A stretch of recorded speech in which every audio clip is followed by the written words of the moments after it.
ଆସନ୍ତୁ ଆଜି ଆମେ ଓଡ଼ିଶାର କଳାହାଣ୍ଡିକୁ ଯିବା। ସେଠାରେ ଜଣେ ଏମିତି ଦେବୀ ଅଛନ୍ତି ଯାହାଙ୍କୁ ନେଇ କେତେ ଯେ ରହସ୍ୟ ଘେରି ରହିଛି। ଏହା ଏକ ଏମିତି କାହାଣୀ ଯେଉଁଠି ଆସ୍ଥା, ପରମ୍ପରା ଆଉ କିଛି ଅବୁଝା ରହସ୍ୟ ସବୁକିଛି ଏକାଠି ମିଶିଯାଇଛି। ଆଉ ସବୁଠୁ ବଡ଼ ରହସ୍ୟ କ'ଣ ଜାଣିଛନ୍ତି? ଦେବୀଙ୍କର ମୁଣ୍ଡ ହିଁ ନାହିଁ। ହଁ, ଆପଣ ଠିକ୍ ଶୁଣିଲେ, ତାଙ୍କର କୌଣସି ଦୃଶ୍ୟମାନ ମସ୍ତକ ନାହିଁ। ତେବେ ଏହା ପଛର କାହାଣୀ କ'ଣ? ଚାଲନ୍ତୁ ଏହି ରହସ୍ୟର ଗଭୀରକୁ ଯିବା। ତେବେ ଏହି ଦେବୀ ହେଉଛନ୍ତି ମା ମାଣିକେଶ୍ୱରୀ, ସମଗ୍ର କଳାହାଣ୍ଡି ଅଞ୍ଚଳର ଇଷ୍ଟଦେବୀ।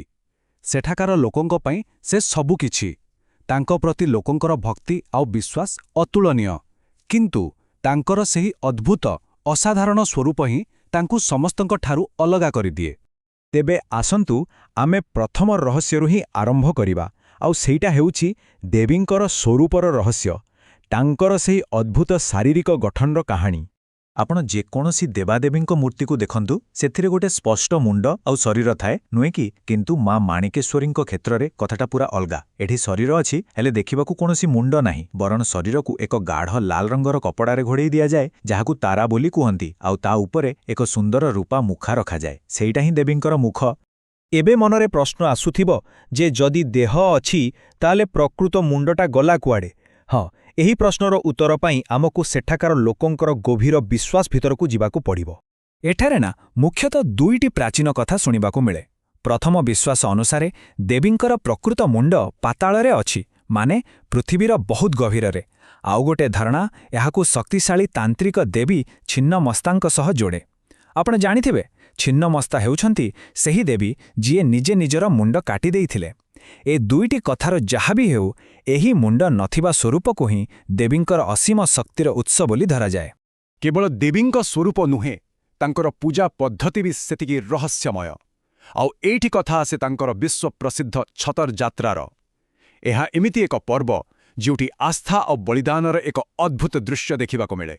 ଆପଣ ଏହାର ବିଶାଳତାକୁ ଏମିତି ବୁଝିପାରିବେ ଯେ ପୁରୀ ରଥଯାତ୍ରା ପରେ ଏହାକୁ ହିଁ ଓଡ଼ିଶାର ସବୁଠୁ ବଡ଼ ପର୍ବ ବୋଲି କୁହାଯାଏ।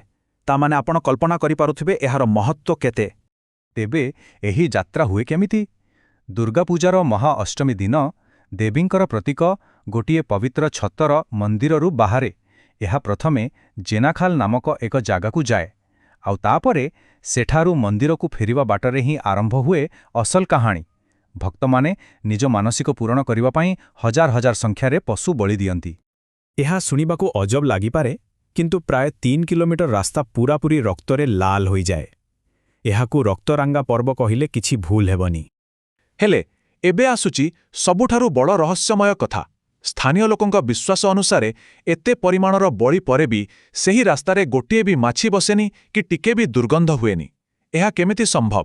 ଲୋକେ ଏହାକୁ ଦେବୀଙ୍କର ସାକ୍ଷାତ ଚମତ୍କାର ବୋଲି ମାନନ୍ତି।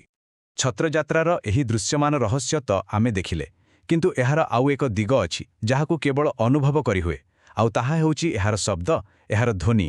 ଏହି ଯାତ୍ରାର ଏକ ଅବିଚ୍ଛେଦ୍ୟ ଅଙ୍ଗ ହେଉଛି ଘୁମୁରା ବାଦ୍ୟ। ଏହା କେବଳ ଏକ ସାଧାରଣ ବାଦ୍ୟ ନୁହେଁ, ବରଂ ଏକ ଏମିତି ବାଦ୍ୟ ଯାହା କେବଳ ଏହି ଦେବୀଙ୍କ ଶୋଭାଯାତ୍ରା ପାଇଁ ହିଁ ବ୍ୟବହାର କରାଯାଏ।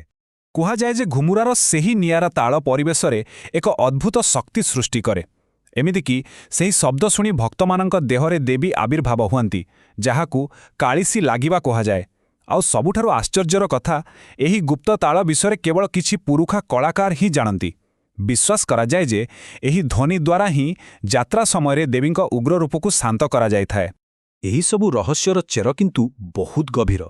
ଏହା ଯୋଡ଼ି ହୋଇ ରହିଛି କଳାହାଣ୍ଡିର ରାଜବଂଶ ସହିତ। ଆସନ୍ତୁ ସେହି ଐତିହାସିକ ସମ୍ପର୍କ ବିଷୟରେ ଟିକେ ଜାଣିବା। କଥାଟା ହେଉଛି, ଶହ ଶହ ବର୍ଷ ଧରି ମା ମାଣିକେଶ୍ୱରୀ କଳାହାଣ୍ଡିର ନାଗବଂଶୀ ରାଜାମାନଙ୍କର ଇଷ୍ଟଦେବୀ ହୋଇ ରହିଆସିଛନ୍ତି। ସେ ଥିଲେ ରାଜପରିବାରର ରକ୍ଷାକର୍ତ୍ତୃତ୍ରୀ।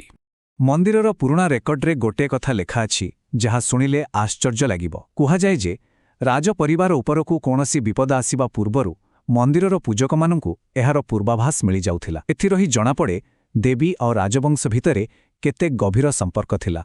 ଆଉ ସବୁଠୁ ବଡ଼ କଥା ହେଉଛି, ଏହି ସମ୍ପର୍କ ଆଜି ବି ଛିନ୍ନ ହୋଇନି।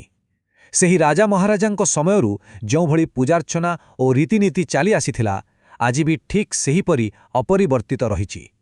ପରମ୍ପରା ଆଜି ବି ଜୀବନ୍ତ। ତେବେ ସବୁ ଜାଣିବା ପରେ ଶେଷରେ ଗୋଟିଏ ହିଁ ପ୍ରଶ୍ନ ମନକୁ ଆସେ। ପ୍ରାଚୀନ ବିଶ୍ୱାସ ଆଉ ଅସମାହିତ ରହସ୍ୟ ଭିତରେ ଥିବା ସେହି ସରୁ ଗାରଟା କେଉଁଠି? କେଉଁଠି ଆସ୍ଥା ସରୁଛି ଆଉ କେଉଁଠୁ ରହସ୍ୟ ଆରମ୍ଭ ହେଉଛି? ଏହାର ଜବାବ ହୁଏତ କାହା ପାଖରେ ନାହିଁ,